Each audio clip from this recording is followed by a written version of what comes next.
Hello and welcome to this holiday edition of FYI Weekly, your official source for City of Greensboro news and information. Residents in Greensboro and throughout Guilford County can access the new Crisis Lifeline 988 at no cost 24 hours a day. This is a partnership between the county, local agencies, and providers across the community.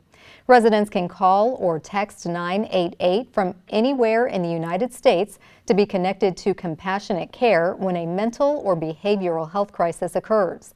In Guilford County, the Behavioral Health Crisis Center is preparing to see a potential influx of new patients thanks to the new, easy-to-remember number. The Crisis Lifeline provides a trained crisis counselor to listen and help link callers to community-based providers who can deliver a full range of crisis care services as needed. This new service is free and completely confidential. These statistics are staggering. Suicide is a leading cause of death for people ages 10 to 34. In 2020, one death by suicide was recorded in America every 11 minutes. From April 2020 to April 2021, more than 100,000 people died from drug overdoses. Mental health challenges are the leading cause of disability and poor life outcomes in young people. No appointment is needed at the Guilford County Behavioral Health Crisis Center, which is open 24/7 and located at 931 3rd Street in Greensboro. The Housing and Neighborhood Development Department received City Council approval for a resolution establishing a home repair GSO program. This will address the home repair needs of low-income homeowners. To be eligible, households must fall below 60% of the area's median income, and the homeowners must have owned the property for at least 5 years, living there as their primary residence. Properties must be located within the Greensboro city limits. The Housing Bond and Community Development Block grants have been allocated for this program. The City Council also approved a resolution to approve up to a $5 million investment in the Greensboro Preservation Loan Fund for the production and preservation of affordable housing through a public-private lending partnership. The Community Foundation of Greater Greensboro has worked with lending institutions, foundations, and investors to raise more than $20 million in private capital towards the Greensboro Housing Fund. In total, they plan to raise $32.5 million. This is expected to yield more than 900 improved, affordable units in the next 10 to 15 years. The $5 million is available through the voter-approved 2022 Housing Bond. Solar panels are becoming more prevalent in Greensboro as an energy-efficient source of power for residential properties.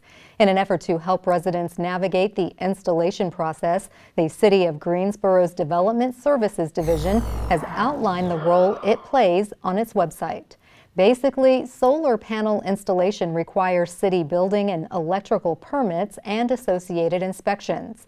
It is the installation company's responsibility, not homeowners, to work with the city on following these requirements. Homeowners can stay up to date on the permit and inspection process for their installation by entering the street address of the project into the city's online portal. The portal tracks when contractors apply for permits, when the permits are received, and when contractors request inspections and when they are scheduled. For more information and to navigate the portal, visit the city's website or call the Development Services Office at 336-373-2155.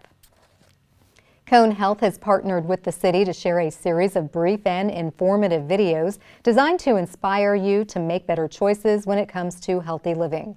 Following these tips is an easy way to help each of us improve our quality of life. Let's take a moment to check out today's news for your health. If you think you don't have time to exercise, I'm here to show you exercises that you can do anytime, anywhere, no matter what you're wearing. Here's an exercise you can do using a chair. It's called a tricep dip. The first thing you want to do for this exercise is slide your hips towards the edge of the chair. Then you're going to walk your feet out and you want to make sure your hands are right here on the side and not the front of the chair. Then you're going to lower your hips towards the floor and come back up. Make sure you have a nice bend in your elbow. Keep your shoulders back. You want to do 8 to 12 repetitions of these, anywhere from 1 to 3 rounds. Here's an exercise called a squat. The first thing you want to do is slide forward in the chair just to leave enough room between your back and the back of the chair. Then you want to slide your feet shoulder width apart. Then you're going to stand all the way up, keep your shoulders back, and then sit all the way back down in the chair. And then stand back up. Good. And you want to do 8 to 12 repetitions of this exercise, and you can do anywhere from 1 to 3 rounds. Here's an exercise you can do to get your heart rate up. It's called high knees. The first thing you want to do is stand nice and tall. Keep your shoulders back.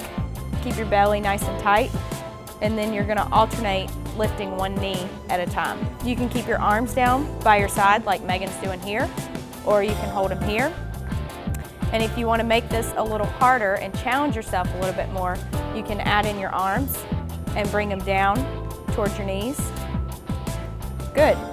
You want to do 30 seconds of this exercise, and you can do anywhere from 1 to 3 rounds. Here's an exercise you can do for your core. It's called side bends. What you're going to do is stand nice and tall, keep your shoulders back, and you're going to reach side to side. You want to make sure you're not reaching forward. Stay nice and tall and reach side to side. Really use your core here, and make sure your shoulders are not shrugging up like this. You want to just keep your arms nice and long like Megan's doing here. You want to do 30 seconds of this exercise, anywhere from 1 to 3 rounds. Here's an exercise you can do for strength and balance. It's called a calf raise. The first thing you're going to do is start with your feet shoulder width apart.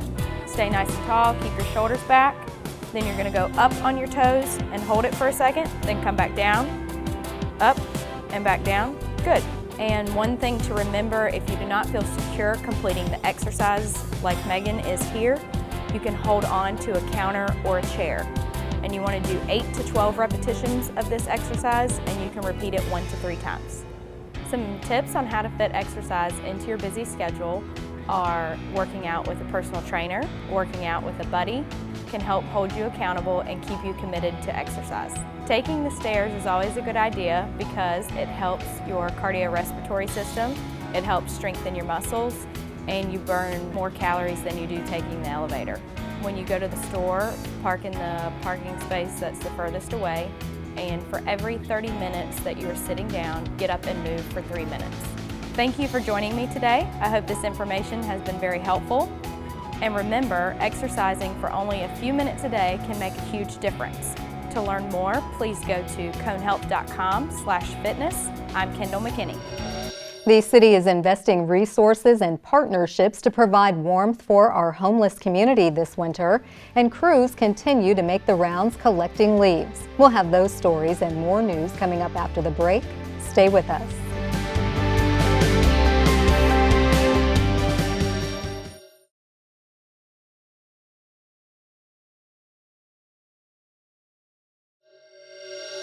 Welcome back to FYI Weekly. For many of you, it has been weeks since you placed neat piles of leaves at the curb. The city greatly appreciates your patience as city crews make the rounds. The loose leaf collection program continues through the end of January. Leaves that are piled near the curb by Wednesday, December 28th will be collected by Friday, January 27th. The following tips makes the collection process more successful. Be sure to rake the leaves to the edge of your yard behind the curb, not in the street. Remove any sticks, rocks, and other debris that could damage city equipment. Do not park vehicles on, in front of, or near the pile of leaves. Check the interactive map on the city's website to see where your neighborhood falls on the leaf collection route. Leaves are collected year-round. You can simply put them in clear plastic bags or a plastic or metal garbage can. Crews will collect the leaves on your regular trash collection day. The leaves are converted into compost and sells for $20 per truckload at the White Street landfill. The leaf collection schedule may change due to inclement weather, Please note loose leaves on private streets are not collected. For more information, call the contact center at 336-373-2489. The Greensboro City Council approved the allocation of nearly $900,000 for contracted services to help protect the city's most vulnerable populations this winter. The first contract for winter emergency shelter activities in the amount of $415,000 is awarded to Greensboro Urban Ministry. The agency will use the money for costs associated with the Regency Inn winter shelter and offer hotel assistance for families. City Council also authorized a $484,000 contract with the Interactive Resource Center, or IRC.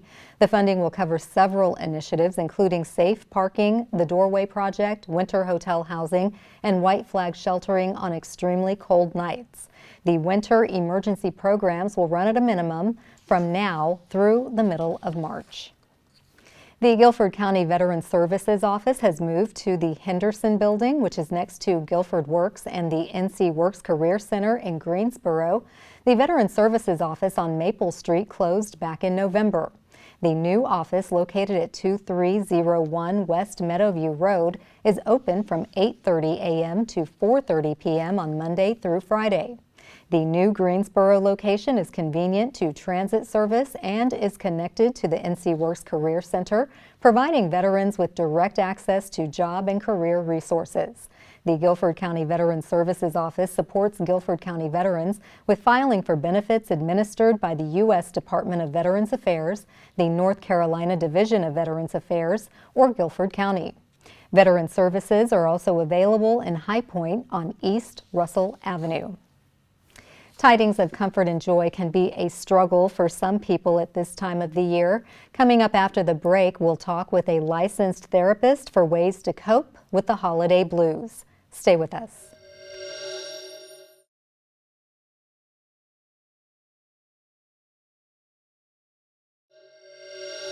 Welcome back to FYI Weekly. The holiday season is a time for excitement and joy for most people, but for others it can be riddled with stress and anxiety.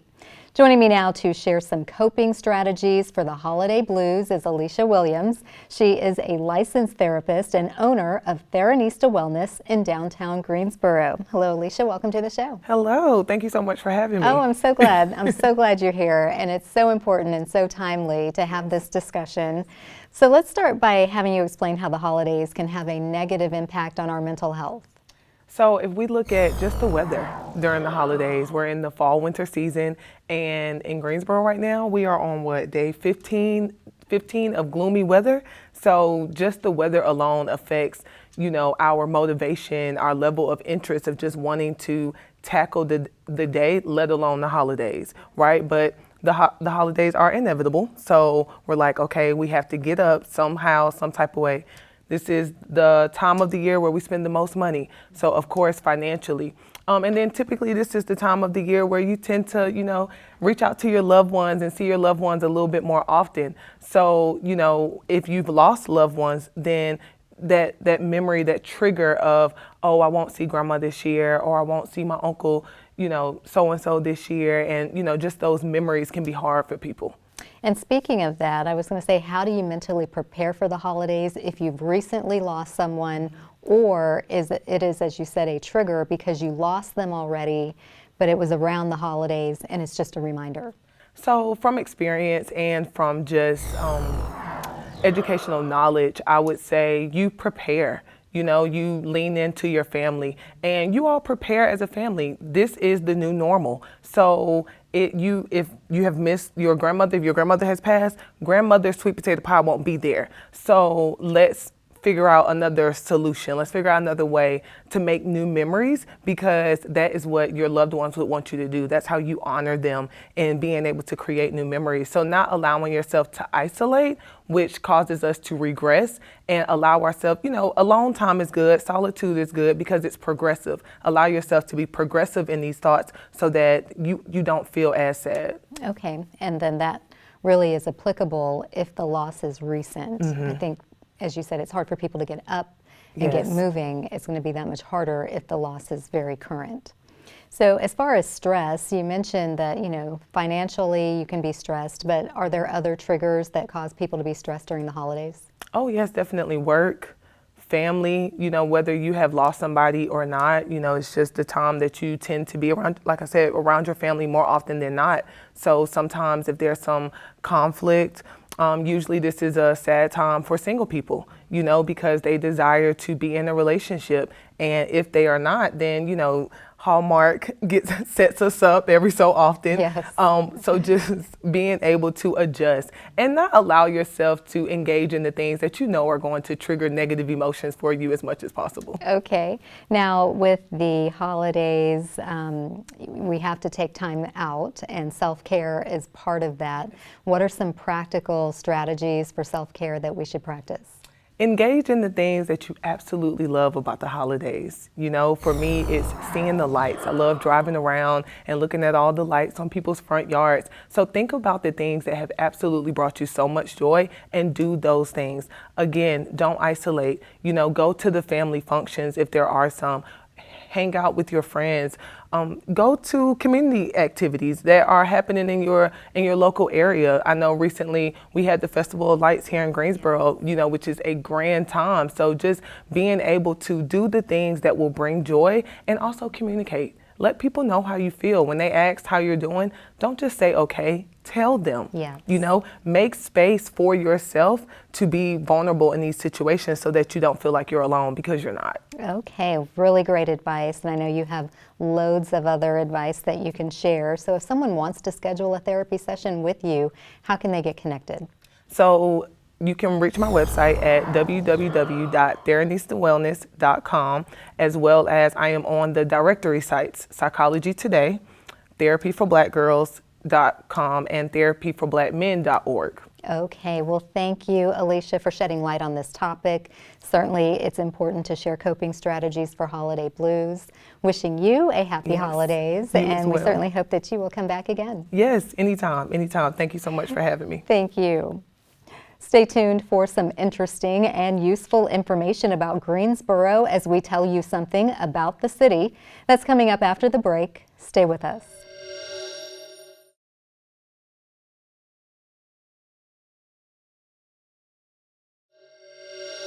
Welcome back to FYI Weekly. One way to stay informed about decisions that impact you and our city is by attending or tuning in to City Council meetings at 5:30 p.m. on the first and third Tuesday of the month. The fourth Tuesday is reserved for a meeting as needed. The City Council has resumed meeting in the Katie Dorset Council Chamber on Level 2 of the Melvin Municipal Office Building, located at 300 West Washington Street. The public is allowed in person, but only in a limited capacity. Those who choose not to be in the building can participate virtually. The Greensboro City Council meetings are broadcast right here on GTN. The meetings are also streamed live on the city's website and on Roku. To review the council meeting schedule and agendas, please visit the city's website. Here's an opportunity to learn a little something about the city. The Greensboro City Council continues to evaluate priorities for spending the remaining American Rescue Plan dollars. Allocation is based on U.S. Treasury guidance, council priorities, and input from residents. The city has prioritized the following areas: community asset renewal projects related to COVID-19 testing, facility maintenance needs, sustainability improvements, revenue loss replacement, and pay increases for city government employees. Funding will also support housing, public transit, nonprofits, local businesses, impacted industries, and projects that have an emphasis on qualified census tracts. Additionally, funds will support large-scale community transformation projects which will make a significant impact or are related to broadband investments. To date, a total of $27 million has been approved for these focus areas. All of these projects account for 46% of the total $59.4 million ARP award. City Council will allocate the remaining $32 million based on projects aligned with community needs and City Council priorities. For more information about ARP and the approved projects, visit the city's website. Coming up after the break, we'll showcase our department spotlight, but first, prepare to mark your calendars for places to go and things to do on the town. If you're entertaining guests for the holidays or looking to start a new seasonal tradition, check out some of the upcoming events on the town. For an enjoyable and inexpensive holiday lights display, drive or walk through the city's Sunset Hills neighborhood and take in the lighted Christmas balls. This annual tradition has become a food raiser for the Second Harvest Food Bank, so bring some canned goods to place in collection bins throughout the neighborhood. Lights are displayed nightly through December. Visit the Greensboro History Museum and experience the city's history firsthand. Current events explore subjects including the life of former First Lady and Greensboro resident Dolly Madison, plus a collection of everyday items that tell stories of Greensboro's over 300-year history. The museum is free and open Tuesday through Sunday, except on city holidays. Learn more at greensborohistory.org. The Green Hill Center for North Carolina Art is hosting its 43rd annual winter show. Enjoy contemporary artwork from 70 of the state's established and emerging artists. All of the art displayed is available for sale at this free exhibition. Visit greenhillnc.org for museum hours and more information. Piedmont Winterfest continues at LeBauer Park in downtown Greensboro. Enjoy ice skating and curling through January 29th. Visit PiedmontWinterfest.com for tickets and schedule information. And it's always a good time to start thinking about vacation, so check out the North Carolina RV and Camping Show from January 5th through the 8th at the Coliseum Special Event Center.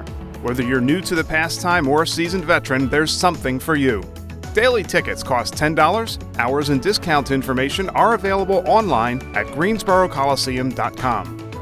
Stay tuned to FYI Weekly throughout the new year for more happenings on the town.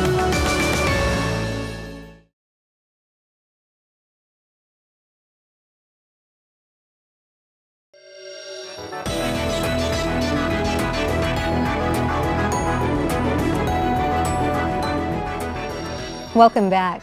The City of Greensboro has more than 20 departments and several divisions committed to serving you, our residents and visitors. Let's go behind the scenes in our department spotlight.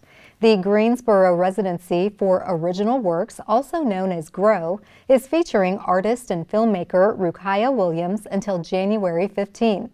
Williams is producing a documentary from interviews with local artists conducted over a span of a decade. The goal is to showcase Greensboro's creative community and highlight their journeys as growing artists. During the residency, Williams will also lead workshops focused on film production and artistic communication. All events are free to attend and registration is not required. GROW is located inside the Davie Street entrance of the Greensboro Cultural Center, located at 200 North Davie Street.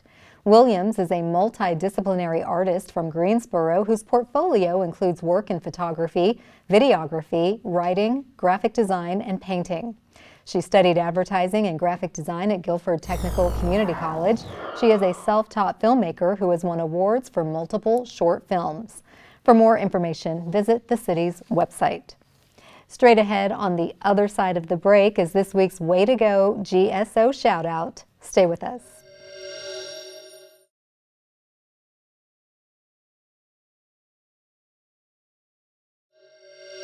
As we draw to a close, we always want to end on a positive note with our Way to Go GSO shout out. This week's shout out goes to Hannah Cockburn. Congratulations are in order for the City of Greensboro's Director of Transportation. Ms. Cockburn has been appointed by Pete Buttigieg, the U.S. Secretary of Transportation, to serve as a member of the Transit Advisory Committee for Safety for a 2-year term.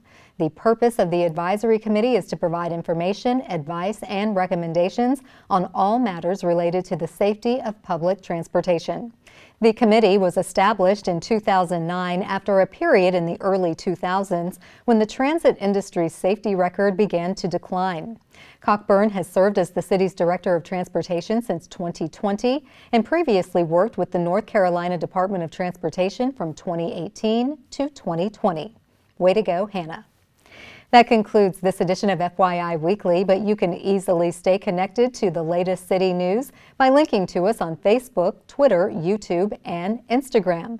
Alexa users can subscribe to our 5-minute flash briefings, which airs on 90.1 FM and 100.7 FM. Be sure to download both weekly podcasts, Talk City Greensboro and Connect GSO. Plus, GTN is streaming on Roku. For all of us here at the City of Greensboro, have a safe and happy holiday season. We'll see you in the new year.